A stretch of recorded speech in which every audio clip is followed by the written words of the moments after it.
There are 12 Rashis, starting from Aries to Pisces. We all know the 12 Rashis. What? You don't know 12 Rashis? Don't worry about that. I will put the name of 12 Rashis. Even I was ignorant one day, but now I know the 12 Rashis. There are 12 Rashis, starting from Aries, Taurus, Gemini, Cancer, Leo, Virgo, and Libra, Scorpio, Sagittarius, Capricorn, Aquarius, and Pisces. Hello friends, I am Pandit Yogesh Girish Ghanekar. Welcomes to all of you on my new YouTube channel Namaste Pandit Ji. Today we are going to start a brand new series on understanding Rashis in the Vedic astrology.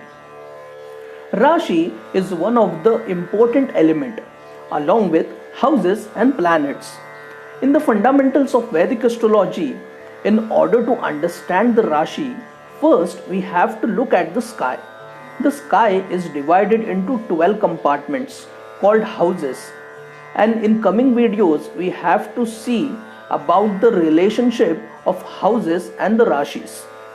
The 12 houses are the sky and the space. The literal space it has is the Rashi. The literal meaning of Rashi is filling up, the quantity. The pouring is Rashi. There is one interesting thing about the Rashis. Rashis are not divine consciousness. Rashis are very much earthly phenomena. Not earthly as in literally earthly. But if you look at the symbolism of the Rashis, like the ox, the pear, the Cancer, the Scorpio, the fish, all these are the things which we see all around us. Okay? That's why I called it earthly. Planets are divinely. Nakshatra and planets have the deities.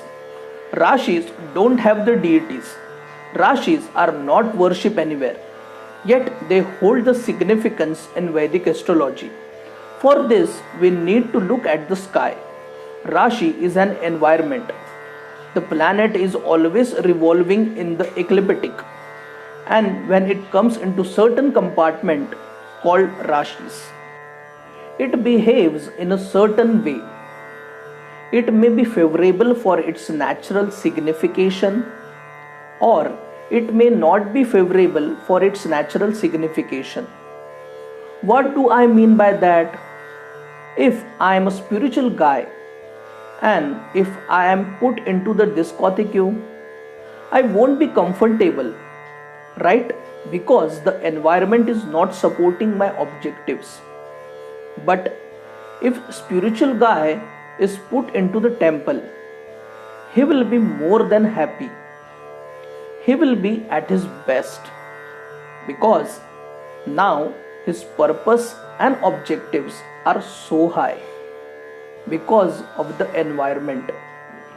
So the planet is revolving, and when it comes to the certain Rashis, it means certain things. Okay? Rashi gives the environment to the planet. So the next question is, why there are only 12 Rashis? Because it is dependent on the movement of the sun and moon. All the revolving objects in the solar system, the 7 planets, are revolving on the orbit of the sun, maybe few degrees up and few degrees down, but they are revolving in the same path of the sun. Okay? We are talking about why there are only 12 Rashis. Think about it is a clock.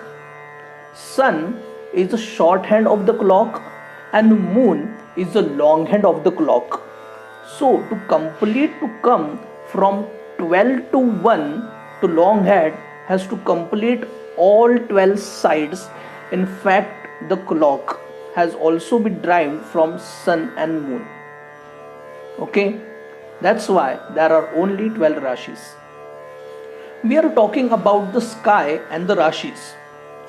Rashis are the space. Rashis is the environment which allows the planet to function and its natural signification at his best, or does not allow the planet to work at his best.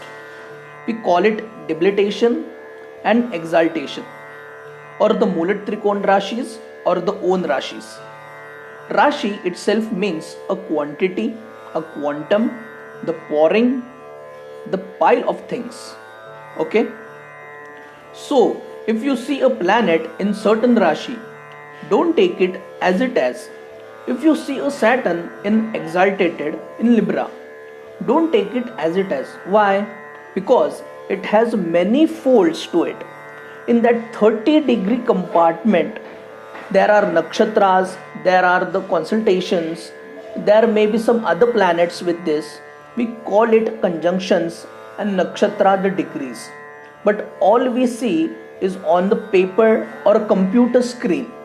But all this is happening at real time up there in the sky. So each Rashi has a ruler, and each Rashi has an element, and each Rashi has a mode of action, whether it's cardinal, whether it's fixed, or whether it's movable. Okay? And what are the elements? The fire element, the air element, the water element, and the earth element. So, what is controversial about Rashi in Vedic astrology? In ancient texts, there is no mention of the Rashis. Scholars said they might have Indians or Hindi astrology, might have adopted it from the Greek astrology. Okay? Because in Surya Siddhanta, they didn't mention any reference to the Rashis. This is the point one. And the second point is Siberian is based on the consultations as a reference point, and tropic is based on the northern equinox. This was Rashis. As much as I could hold, grasp and share with you guys, if you are new to my channel, please consider subscribing. You will be getting astrological videos just like this one.